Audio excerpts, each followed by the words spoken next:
বিজেপির প্রার্থী ঘোষণা হতেই প্রচারে নেমে পড়ল বলরামপুর বিধানসভার বিজেপি প্রার্থী জলধর মাহাতো। আজকে তিনি চিড়কা গৌরীনাথ ধামে পুজো দিয়ে তিনি তার প্রথম প্রচার আজকে শুরু করলেন।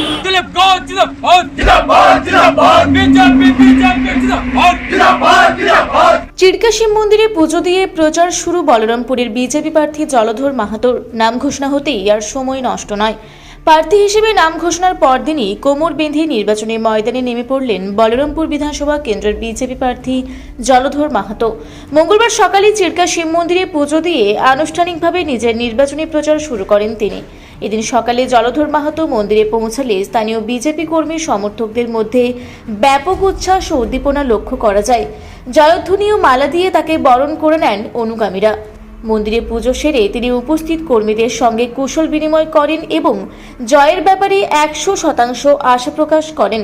পুজো শেষ করে প্রার্থী সরাসরি চলে যান বেলকুড়িতে বিজেপির মণ্ডল কার্যালয়ে। সেখানে দলীয় কর্মীদের নিয়ে একটি বিশেষ সাংগঠনিক বৈঠকে বসেন তিনি। আসন্ন নির্বাচনে কোন কৌশলে প্রচার চালানো হবে এবং বুথ স্তরের সংগঠনের কী অবস্থা তা নিয়ে বিস্তারিত আলোচনা হয়। সংবাদ মাধ্যমের মুখোমুখি হয়ে আত্মবিশ্বাসী জলধর মাহাতো জানান, মানুষের আশীর্বাদ আমাদের সাথে আছে। এবারে বলরামপুর আসনে আমরা 30,000-এরও বেশি ভোটের ব্যবধানে জয়ী হব। নাম ঘোষণার পর থেকেই চিড়কা মন্দিরে পুজো দিয়ে নির্বাচনী প্রচার শুরু করেছেন বলরামপুর বিধানসভা কেন্দ্রের বিজেপি প্রার্থী জলধর মাহাতো। আমরা এই মুহূর্তে তার সঙ্গে সরাসরি কথা বলার চেষ্টা করব। দাদা, গতকালকেই তো প্রার্থী ঘোষণা হয়েছে এবং আজকেই আপনারা নির্বাচনী প্রচারে নেমেছেন, কি বলবেন? কি বলবো, মানে আমাদের নির্বাচনী প্রচারটা আজকে চিড়কার শিব মন্দির দিয়ে শুরু করলাম পুজো দিয়ে। আমাদের কার্যকর্তাদের সাথেই 1 নম্বর মণ্ডল যে আমাদের আছে বলরামপুর বিধানসভার কার্যকর্তারা এখানে আমাদেরকে সম্বর্ধনা জানালো। এরপর আমরা জেলা পার্টি অফিসে যাব। জেলা পার্টি অফিস, জেলা সভাপতি আমাকে যা নির্দেশ দেবে সেই অনুপাতে আমরা কাজ করব।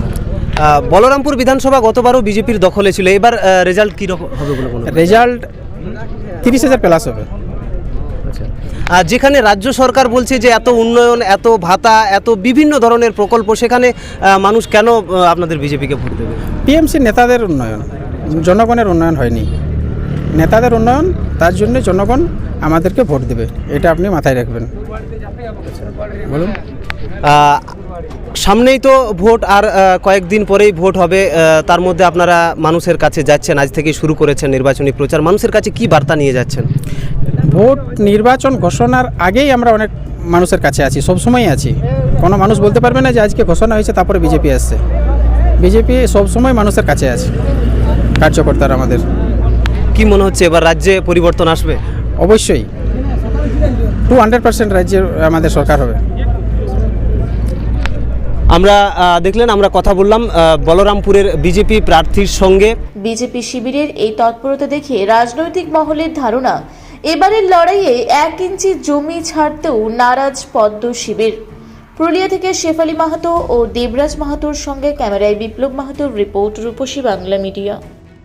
আপনারা দেখছেন রূপসী বাংলা মিডিয়া।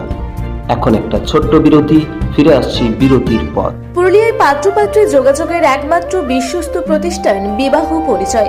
আপনার মনের মতো জীবনসঙ্গী খুঁজতে পাশে রয়েছে বিবাহ পরিচয়। তাই আর দেরি না করে আজই যোগাযোগ করুন বিবাহ পরিচয়। Municipality commercial complex, 2nd floor, Chaibasa road, opposite PWD office, Purulia.